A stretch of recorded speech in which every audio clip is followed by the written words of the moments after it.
మానస సరోవర్ యాత్ర ప్లాన్ చేస్తున్నారా? నమ్మకంగా సేఫ్ గా మీ కలల మానస సరోవర్ యాత్రని ట్రావెల్ టర్న్స్ తో నిజం చేసుకోండి. మరిన్ని వివరాలకు ఈ నెంబర్కు కాల్ చేయండి. నమస్తే రమగారు. నమస్తే జయ. రమగారు, మనము విజయ విక్రములు సిరీస్ చేస్తా ఉన్నాము. 2 పక్షులు చచ్చిపోయినాయి, కనపడ్డాయి. గుడ్లగూబ ఏదో ఒక విషయం చెప్పింది. ఏం చెప్పింది? ఆ గుడ్లగూబ ఏం చెప్పిందంటే, ఓ రాకుమారులారా, ఈ పక్షులున్నాయే, ఇవి చాలా వింతైనవి. ఇవి కొంతకాలంగా ఇక్కడికి వచ్చి మాట్లాడుకుంటున్నాయి. వాటి మాటలు చాలా విచిత్రమైనవి. ఒకదానికి దేనికి దానికి అదే గొప్ప.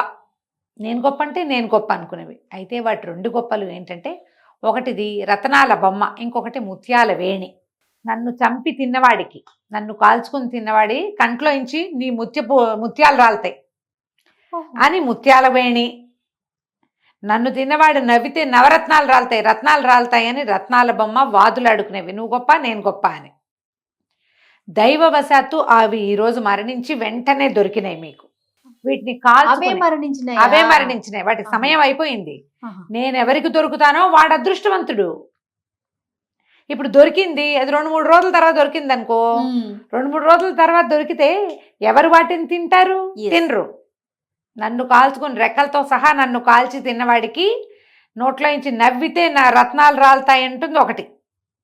నన్ను కాల్చుకుని తినవాడికి కన్నీరు గారితే ముత్యాలు రాలుతాయి అంటుంది రెండోది.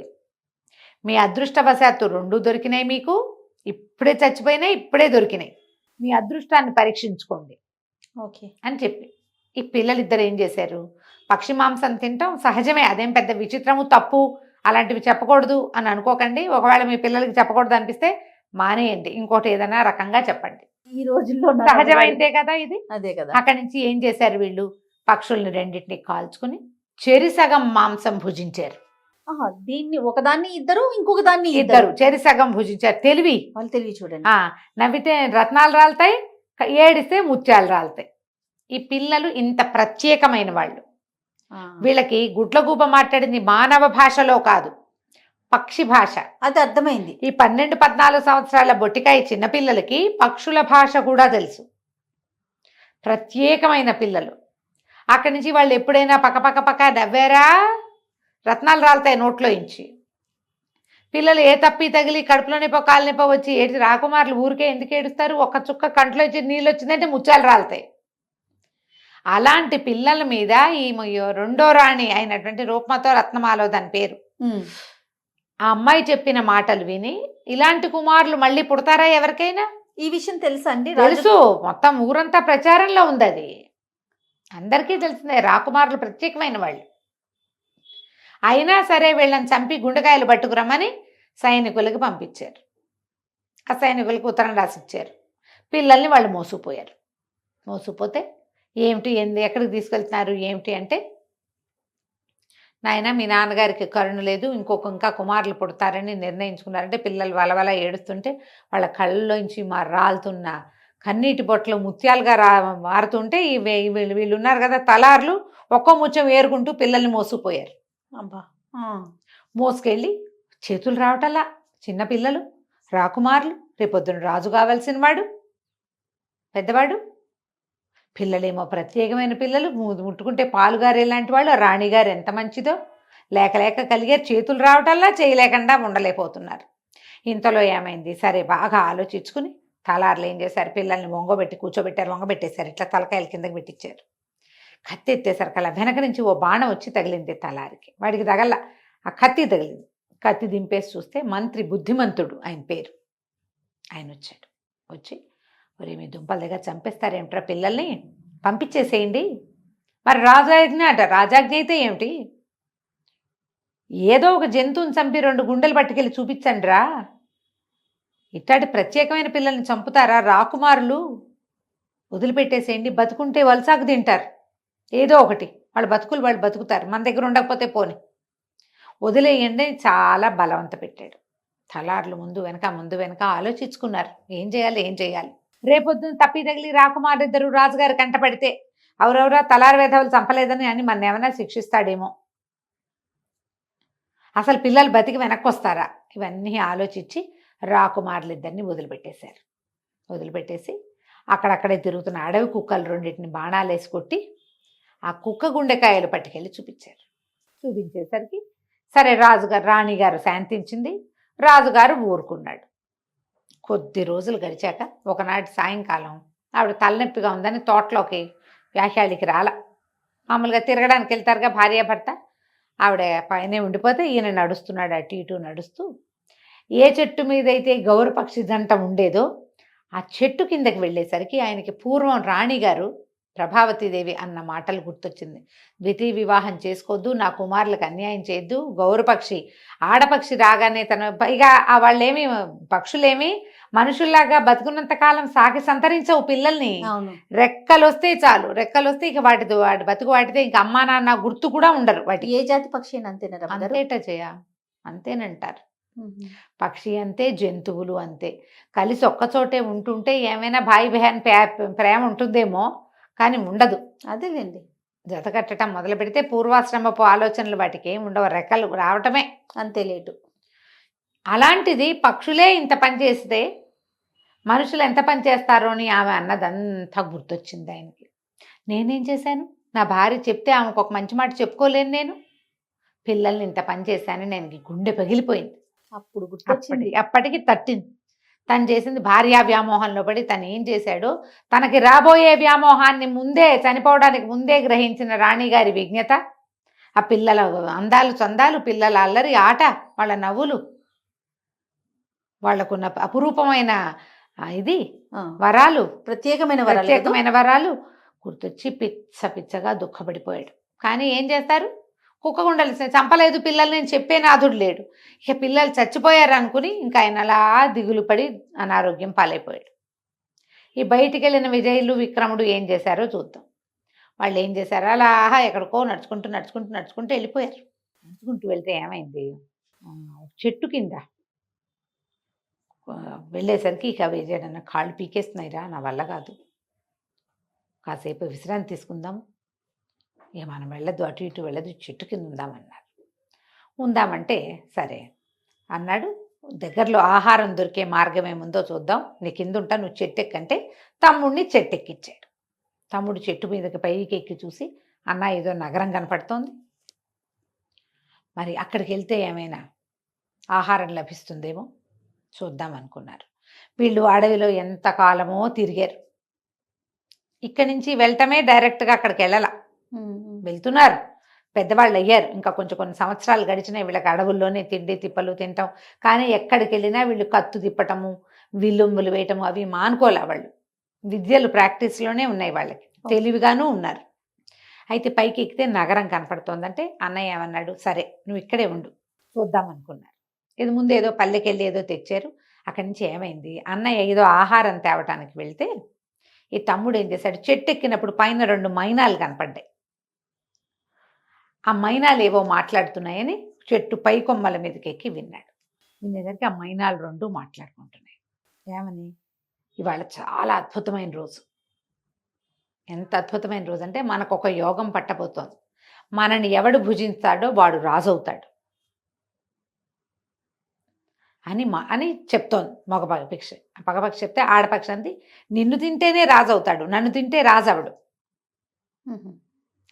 ఈ సంగతి ఎవడికి తెలుస్తుంది, ఇప్పుడు మన చంపబోయేవాడు ఎవడు అనగానే పిల్లాడు ఏం చేశాడు, టక్కిని పట్టేశాడు పక్షుల్ని. మళ్ళీ వాళ్ళు ఇన్ని రోజులు ఆహారంగా పక్షుల్నే తీసుకుంటున్నారు, పక్షులు గుడ్లు, మరి వాళ్ళు బతకాలి కదా, ఇంక వేరే దారేది ఆహారానికి, ఏవో కాయలు కసర్లు ఉంటాయి, మాంసాహారం కావాలి, ఎంతో కొంత పట్టుకున్నాడు. పట్టుకొని కిందకి వచ్చాక ఏమనిపించింది, ఈ పెద్ద మగపక్షిని నేను తినేస్తే నేను రాజు అయితే అన్నయ్య బంట అవ్వాల్సి వస్తుంది, అందుకని నేను తినకూడదు, ఇది అన్నయ్యకే పెట్టాలని అట్టి పెట్టాడు. అన్నయ్య ఆ పక్కన ఉన్న ఊర్లోకి ఏదో చూసి ఏదో ఉప్పు కారం కొంచెం అవి ఇవి ఏవో పట్టుకొచ్చాడు. పట్టుకొస్తే అన్నయ్య ఇక్కడ మంచి బ్రహ్మాండమైన ఆహారం ఒకటి దొరికింది, మరి మంత్రం పక్షుల్ని కాల్చుకొని తిందాము, ఈ పూటకి తిండి లేకపోయినా పర్వాలేదు, నువ్వు తెచ్చిన వాటిని సర్దుకుందామని చక్కగా నిప్పు రాజేసుకొని కూర్చుని రాత్రిపూట ఏం చేశారు, 2 పక్షుల్ని కాల్చి మగ పక్షిని పెద్దవాడు, ఆడపక్షిని చిన్నవాడు తినేశారు. తినేసి ఇక బయలుదేరారు. చిన్నవాడు గట్టిగా నమ్ముతున్నాడు, పక్షులు వాటిలో అవి మాట్లాడుకునేటప్పుడు అబద్ధాలు ఆడవు, అన్నయ్య రాజు అవుతాడని నమ్మాడు. వీళ్ళు వెళ్తుంటే ఒక సింహం ఎదురుపడింది, అది ఆహారం భుజించేసి ఉంది. భుజించి అదేం చెప్పిందంటే, మీరు ఒక పొరపాటు చేశారు. పక్షుల్ని గనక కాల్చకుండా తినుంటే వెంటనే రాజైపోయేవాడు, మీకు ఏ ఇబ్బందులు ఉండేవి కాదు. కాల్చి తినటం వల్ల మీకు కొన్ని కష్టాలు తప్పవు, రాజవటం ఖాయం. కష్టాలు అయితే ఉన్నాయి. కష్టాలు మీకు, మీ ఇబ్బందులు ఇప్పట్లో తీరవు. ఎప్పుడో రాజ్యాన్ని వదిలేసి రోడ్ల మీదకి వచ్చారు వీళ్ళు, అడవిలో పడి ఉన్నారు. మీ సొంత రాజ్యం ఉన్నా మీకు రాజ్యం లేని పరిస్థితి, కానీ కొన్ని కష్టాలు ఇబ్బందులు మీకు తప్పవు అని చెప్పి వెళ్ళిపోయింది సింహం. వీళ్ళకి సింహం భాష కూడా వచ్చు, జంతువులు పక్షుల భాషలు. నడిచి చూద్దామనుకున్నారు. అన్నయ్యకి కూడా తెలుసండి ఈ విషయం? తెలిసిపోయింది, చెప్పాడు తమ్ముడు, ఆహా. ఇది తినేసే నువ్వని. ఓకే. వెళ్ళారు ముందుకి. వెళ్ళగా ఏమైంది, ఒక చెట్టు ఎక్కి చూస్తే దగ్గరలో నగరం కనపడతాం. అన్నయ్య అన్నాడు, నువ్వు ఉండు, నేను నగరంలోకి వెళ్ళొస్తా, ఏమైనా పట్టుకొస్తాను. ఇద్దరం వెళ్ళి ఇద్దరం దొరికిపోయే బదులు నేను రాకపోతే నువ్వు నా కోసం వద్దు కానీ అని చెప్పి తమ్ముడిని ఇక్కడ ఎట్టి పెట్టాడు. కుర్రవాడు నగరంలోకి వెళ్ళాడు. ఆ రోజున ఆ నగరంలో, అది భద్రావతి నగరం, యువరాణికి ఇవి జరుగుతున్నాయి. ఏమిటది, మన స్వయంవరం జరుగుతుంది అక్కడ. ఎంతమందిలో రాజులు వచ్చి ఉన్నారు. అయితే యువరాణి ఏం ప్రతిజ్ఞ చేసిందట, భద్రగజం ఎవరి మెడలో దండ వేస్తుందో వాడిని పెళ్లి చేసుకుంటానని చెప్పింది. బాగుంది. వీడు ఏదైనా పని కానీ డబ్బులు కానీ అవకాశం కోసం కానీ వెళ్తే ఇదంతా జనమంతా ఆ సభలోకి వెళ్తుంటే ఈ కుర్రాడు కూడా సభలోకి వెళ్ళాడు.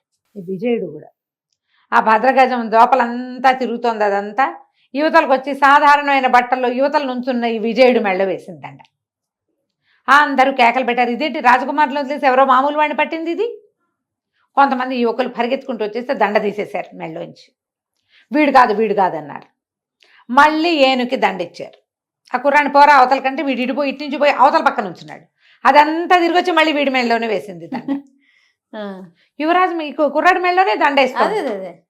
2 సార్లు 3 సార్లు ఎన్నిసార్లు దండ తీసినా అది అక్కడే వేస్తాం. 3 సార్లు అయ్యేసరికి అంత గగ్గోలు పెట్టారు, ప్రజలు అరిచి కేకలు పెట్టారు. యువరాణి ప్రతిజ్ఞ ఏమిటి, దండే ఎవరికి మెళ్ళలో పడితే వాడు ముష్టివాడైనా మాస్టివాడైనా చేయవలసిందే పెళ్లి.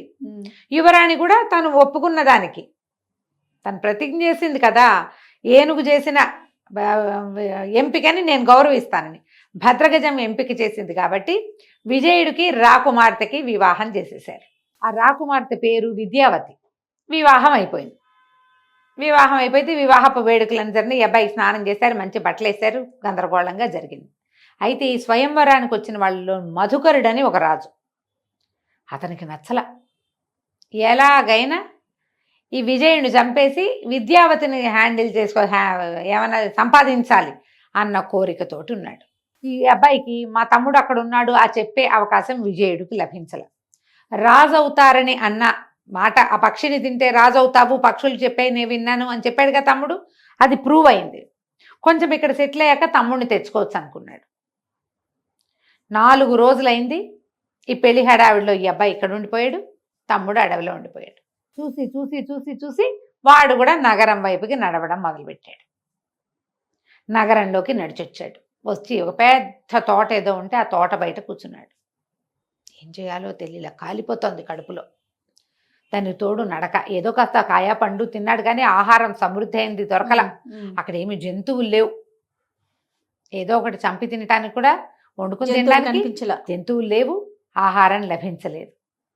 సరే ఉండేసరికల్లా ఆ తోటల పర్యవేక్షణ చేసేటువంటి ఒక అతను, పెద్ద తోటమాలిలో పెద్దవాడు అనమాట, పెద్ద అధికారి వచ్చి, ఏమన్నా దిగులుగా ఉన్నావు, ఏమిటి నీ సంగతి సందర్భం అంటే, ఏం చేయను, 4 రోజుల నుంచి ఆకలిగా ఉన్నాను, మా అన్న నన్ను అడవిలో విడిచిపెట్టి నగరంలోకి వచ్చాడు, మళ్ళీ రాలేదు, అన్న ఏమైపోయాడు అని దిగులు ఆకలి బాధతోటి ఉన్నానంటే, అతను ఏం చేశాడు, ఆ అధికారి కుర్రవాడికి భోజనం పెట్టించి, నువ్వు ఏదైనా పని చేస్తానంటే తోటలో పని చేయమని తోటలో పెట్టుకున్నాడు. ఒకే నగరంలో అన్నయ్య రాజైతే తమ్ముడు తోటమాలి అయ్యాడు. కొద్ది రోజులు ఇలా గడిచినాయి. ఒకనాడు ఒక విమానం లాంటిది ఈ ప్రాంతానికి వచ్చింది. ఒక ఆయన గాలిలో తిరిగే ఒక మర విమానాన్ని తయారు చేయించుకున్నాడు. అది ఈ తోట దగ్గర ఆగిపోయింది. దాన్ని ఏం చేసినా అది కదలకపోయేసరికి ఇది వరకు ఇట్లా అది ఆగిపోయినప్పుడు ఒక నవయువకుడిని బలిస్తే అది కదిలిందట. దాంతో ఆ విమానంలో వచ్చినటువంటి వ్యాపారస్తుల కుటుంబం ఒక యువకుడి కోసం చూడడం మొదలుపెట్టారు. వాళ్ళకి తోటలో ఉన్న చిన్నవాడి విక్రముడి మీద దృష్టి పడింది. ఆ, విక్రముడి కోసం ప్రయత్నం చేశారు. ఈ తోటమాలీల మీద అధికారి ఉన్నాడు కదా, ఈ కుర్రాడు నా హయాంలో ఉన్నాడు, 1,00,000 వరహాలు ఇస్తే కుర్రాడిని ఇస్తానని ఒప్పుకున్నాడు. ఆహా. 1,00,000 రూపాయలకి నరబలికి విక్రముణ్ణి అప్పచెప్పాడు. అయ్యో.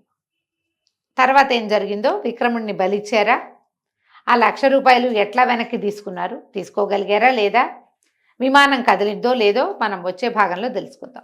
తప్పకుండా రమ్మగారు. నమస్తే. నమస్తే.